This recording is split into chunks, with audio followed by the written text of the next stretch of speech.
ஹீமோக்ளோபினை increase பண்ணுறதுல சுண்டைக்காயை அடிச்சுக்க ஆளே இல்லை. ஸோ உங்கள் ஃபுட் லிஸ்ட்டில் சுண்டைக்காயை மறக்காமல் ஆட் பண்ணிக்கோங்க. இன்றைக்கி ஒரு சிம்பிள் அண்ட் டேஸ்டியான சுண்டைக்காய் கடையில் எப்படி செய்கிறதுன்னு பார்க்கலாமா? ஒரு கடாயில் 2 டீஸ்பூன் எண்ணெய் விட்டுட்டு கடுகு கருவேப்பிலை போட்டுக்கோங்க. ஒரு 5-6 பல் பூண்டை நல்லா நசுக்கி சேர்த்துட்டு ஒரு பொடியாக கட் பண்ண வெங்காயம், இதுக்கு தேவையான அளவுக்கு உப்பு பெருங்காயத்தூள் போட்டு லைட்டாக வதக்குனிங்கன்னா சீக்கிரமாக வதங்கிடும். அதுக்கப்புறம் பொடியாக கட் பண்ண ஒரு தக்காளி அதையும் இதில் சேர்த்துட்டு லைட்டாக வதக்கிக்கோங்க.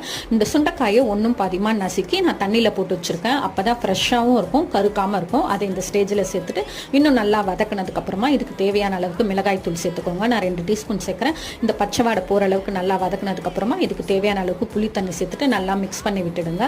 அதுக்கடுத்து ஒரு 50 கிராம் துவரம் பருப்பை நான் 1/4 மணி நேரம் ஊற வச்சுருக்கேன். அது கூட இந்த கலவையை சேர்த்துட்டு இதுக்கு தேவையான அளவுக்கு கொஞ்சமாக தண்ணி விட்டுட்டு ஒரு விசில் வச்சுட்டு நல்லா ப்ரெஷர் போனதுக்கப்புறம் ஓப்பன் பண்ணி நல்லா மசிச்சு எடுத்துட்டிங்கன்னா டேஸ்டி அண்ட் ஹெல்த்தியான சுண்டைக்காய் கடைகள் ரெடி.